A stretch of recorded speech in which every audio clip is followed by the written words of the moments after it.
nagkakaroon sir talaga ng decline ng production ng fingerlings. Kaya nga sir, nung introduce nila para edible yung Aquashade na itry namin. Tinry namin sir, talagang malaki sir na itulong sa production ng fingerlings. At recently ho, ang mga na-develop naming technologies ay yung Aquashade para lamigin yung tubig ng fish pond para mag-produce ng seeds ang tilapia during the summer months.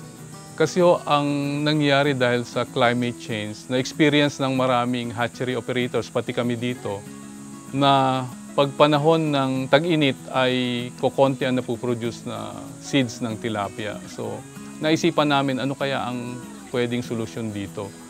Yung teknolohiya na ito ay hindi masyadong mahirap gawin, although medyo magastos, pero effective siya para paramihin yung seed production ng tilapia dahil pwede niyang pababain yung temperatura mga 3 hanggang 4 na degrees centigrade during summer months.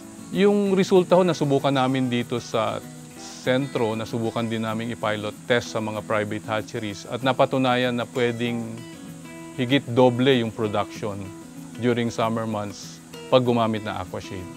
Mas maganda ho magkonsulta sila sa amin kasi pinag-aralan na namin yan, sunod-sunod na pag-aaral ang ginawa namin. So alam namin yung mga possible na maging problema para hindi ito mag-workout. Pero kung kakausapin nila kami at makipag-ugnay sila sa amin, maibibigay namin sa kanila lahat ng tungkol sa teknolohiya na ito.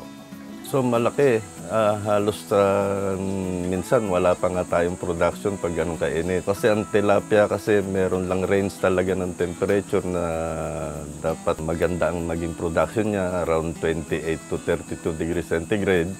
So sa tulong ng pan shading, nare-reduce niya ng around 3 to 4 degrees centigrade yung temperature ng tubig. Ay around ganyan, pumapatang ng 35, pinakamataas yung 37 yung water temperature niya. Halos hindi siya nagre-reproduce, nalulusaw yung mga itlog dun sa, minsan yung mga breeders na mamatay pa.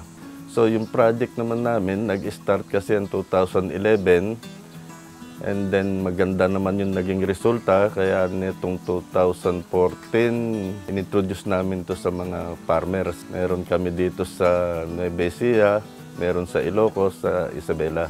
Maganda ang naging resulta sa kanila. Tumaas yung production nila. Ibig sabihin, hindi nababasyo yung production nila. So, pwede naman tayo mag-install ng, pwede yung mga GI pipe, parang fix na siya, ganon. At babaklasin na lang siya pag yung after summer man. Pwede rin yung low-cost na using bamboos, ganon. Para mas makatipid. Malaki sir kung i-base nyo sir dun sa monthly production nyo. Especially sir kung nagpo-produce kayo ng mga 1 million a month. Kung mawawala yung 40%, napakalaki sir na nawawala sa inyo sir. Gumastos ka man, mababawi mo naman sir eh. Kasi hindi mo lang naman one time gagamitin yung Aquashade eh. One time mo lang naman siya bibilin. Kasi yung ginagamit sir na Aquashade na introduce nila Mr. Ediboy, almost mga 5 years. 5 years mong gagamitin eh. Ibig sabihin, in 1 year lang sir nagamit mo, mababawi mo na yung gastos mo ng Aquashade eh. Kasi nga sir, kumbaga, without Aquashade, wala kang production.